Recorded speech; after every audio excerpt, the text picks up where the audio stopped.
সকাল 8টায় অ্যালার্ম বাজে কিন্তু আপনার বিছানা ছাড়তে মন চায় না। ভাবছেন আপনি লেজি? না, এর পেছনে আছে সায়েন্স অফ স্লিপ সাইকেল। আমাদের ঘুম অ্যাকচুয়ালি চলে বায়োলজিক্যাল ক্লক মানে সার্কাডিয়ান রিদিম দিয়ে। এই ক্লকই ঠিক করে কখন আমরা ফ্রেশ থাকবো আর কখন আমাদের শরীর চাইবে রেস্ট। ঘুমের সময় থাকে কয়েকটা stage: light sleep, deep sleep আর আরইএম মানে ড্রিমিং স্লিপ। যখন অ্যালার্ম বাজে আরইএম বা ডিপ স্লিপের মাঝে, তখন বডি হঠাৎ শক খায়, তাই মনে হয় খুবই ক্লান্ত আর উঠতে ইচ্ছা করে না।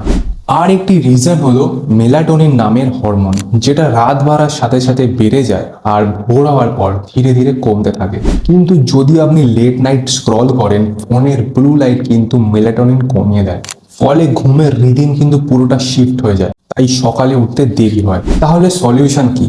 প্রতিদিন অলমোস্ট সেম টাইমে ঘুমাতে যান, ঘুমের 1 ঘন্টা আগে স্ক্রিন কমান, আর অ্যালার্ম টাইম রাখুন এমন সময় যখন আপনার লাইট স্লিপে থাকার চান্স অনেক বেশি। এটি ট্রাই করুন এবং দেখবেন সকালে উঠতে অনেক সহজ হবে। আর এমনই কুইক জ্ঞান পেতে ফলো বা সাবস্ক্রাইব করুন কুইক জ্ঞান বাই দেবকে।